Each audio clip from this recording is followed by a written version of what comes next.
Hey YouTube, so here's just another quick video. This is a short review of the new Transformers movie, Rise of the Beast. What I think about it, what I think about the plot, the CGI, the acting, everything. So without anything else, let's get into it quickly. So first things first, I absolutely love Transformers. Ever since I was a kid, I went on a road trip to a small town in Saskatchewan called East End. And I saw the G1 movie on TV, and ever since then I've been hooked on it, especially G1, but this new film, guess what? I absolutely loved it. It was 10 times better than any of the most recent Transformers. The most recent ones I found were complete garbage, but this was amazing. I love this one. So let's begin the review. So I was really excited for the Transformers movies from the first time I seen the trailer, like with all the Beast Wars characters. I absolutely loved Beast Wars when I was growing up. I remember watching it. So I had high expectations when I seen it. But then I was thinking about like the most two like recent Transformers movies, how I thought they were like very poorly done and all over the place. So that kind of lowered my expectations. But as I walked into the movie, I'm like, okay, let's hope this goes well. But I wasn't expecting too much. And then as I got going, I'm like, okay, there seems to be a plot.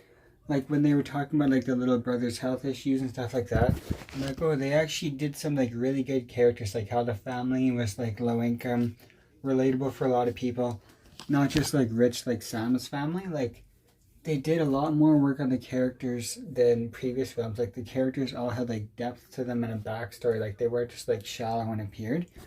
And I really liked the characters. Like some of the recent ones I found the characters were very annoying.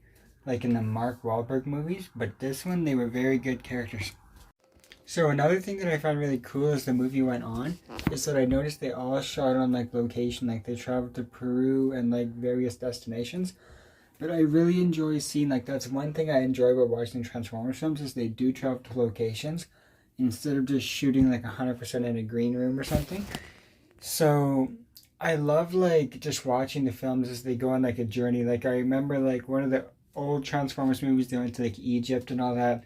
Like, it's always such a journey to watch the films and see where they go. So I really enjoyed, like, that's one thing I was looking forward to in this movie. I saw the trailer. I'm like, I wonder where they'll go. And I was just really excited for that to happen. And I'm happy that lived up to my expectations, that part.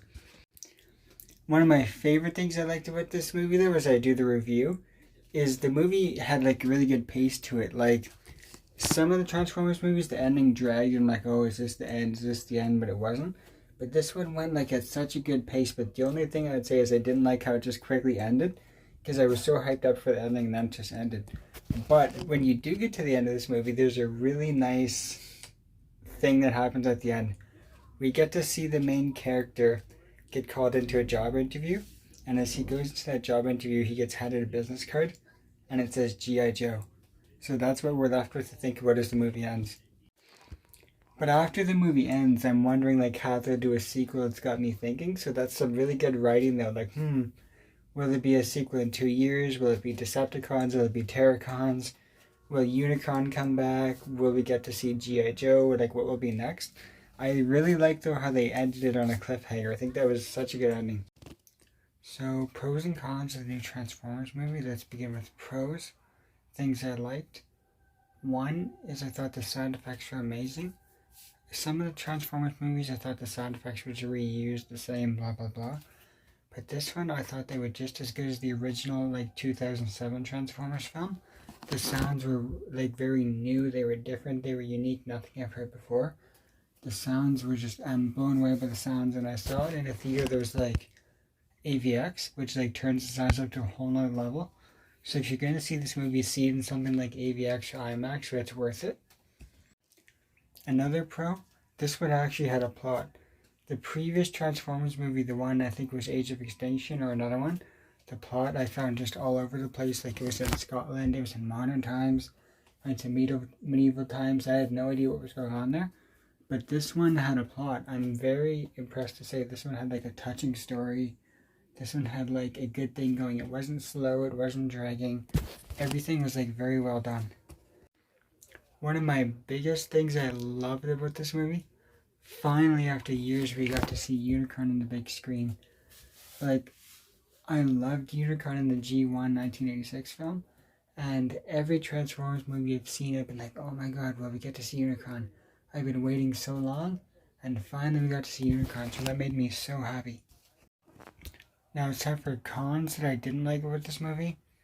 Number one thing would be there wasn't many characters in the movie. They have like so many Transformers to choose from, and I was just really disappointed to see that there was only like 3 like villains. Another thing, probably my biggest con for me that I found really irritating, is there was no Decepticons in the entire movie. The closest thing we got to a Decepticon would probably be like Unicron or the Terracons, but there was no Megatron, no Soundwave, no Starscream, which I'm really surprised no Starscream since there is Unicron, but yeah, so that's a big one for me. Another con I found is I found the movie just ended. Like, they just defeated Scourge and the movie ended. Like, I was expecting like some kind of battle on Unicron, or some Cybertronian warriors come through, Decepticons come through, but it just ended so fast, like, oh, Scourge is gone, let's just drive off the bridge and end the movie. So that was just one thing that kind of disappointed me. Like, they set it up for a sequel so much, but they didn't think to do, like, like a big ending, like, I don't know, the boss fight just wasn't what I thought. Another pro for me is Barricade wasn't in this movie. I think it would have been really cool to do, like, since they said this was set in the 90s, a 90s version of Barricade still having his rivalry with Bumblebee before the 2007 film. I think that would have been something they could have considered. This one is a really big con for me. We didn't get to see Unicron transform. And I'm so happy we got to see Unicron finally in a film. But like I said, he didn't transform. He was just planet form, so that kind of disappointed me. Cons, this is another big one for me. So we saw Unicron, we saw Scourge, but we didn't see Cyclonus and we didn't see Galvatron.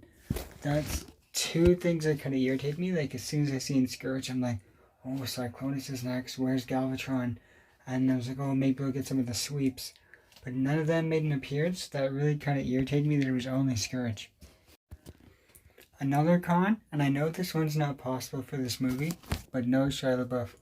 I thought Shia LaBeouf was hilarious as Sam in Transformers, and the perfect companion for that movie, so just one day I hope they bring him back for a cameo or something, because he was the best part of the movie for me, so no Shia LaBeouf is definitely a con.